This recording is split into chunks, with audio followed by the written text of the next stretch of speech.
বর্ষায় রাজ্যের বিভিন্ন এলাকা জলের তলায় চলে যাওয়ার জন্য ডিভিসিকে দায়ী করে কড়া বার্তা দিলেন মুখ্যমন্ত্রী মমতা বন্দ্যোপাধ্যায়।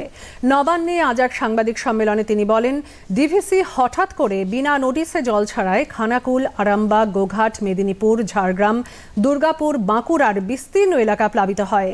প্রতিদিন কতটা জল ডিভিসি ছাড়বে তার রিপোর্ট রাজ্য সরকারকে দিতে হবে। যখন তখন জল ছেড়ে দেয়, আগে না জানিয়ে ছাড়তো, এখন আমরা বলে দিয়েছি আমাদের না জানিয়ে ছাড়া যাবে না। এবং অনেক কাজ জল ধরতে অনেকটা আমরা সেভ করতেও পেরেছি। ডিভিসির জলে হঠাৎ করে জল ছেড়ে দেওয়ার ফলে দুর্গাপুর থেকে শুরু করে বীরভূম অনেকটাই ভাসে, বর্ধমানের কিছুটা, এটা মাথায় রাখতে হবে। সুতরাং ডিভিসি জল কতটা ছাড়বে, কি ছাড়বে, এটা আমাকে প্রতিদিন রিপোর্ট দিতে হবে এবং ইনফরমেশন দিয়ে কনসাল্ট করে তবেই আমরা অ্যালাউ করব।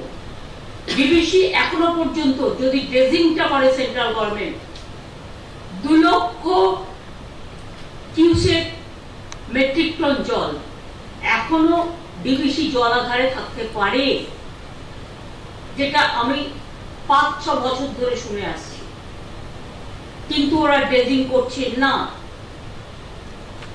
ফলে প্রবলেমটা আমাদের ঘাড়ে আসছে। এটা বর্ষা সবে নেমেছে, ইমিডিয়েট আমি ইরিগেশন ডিপার্টমেন্টকে বলবো, টক টু ইরিগেশন মিনিস্ট্রি,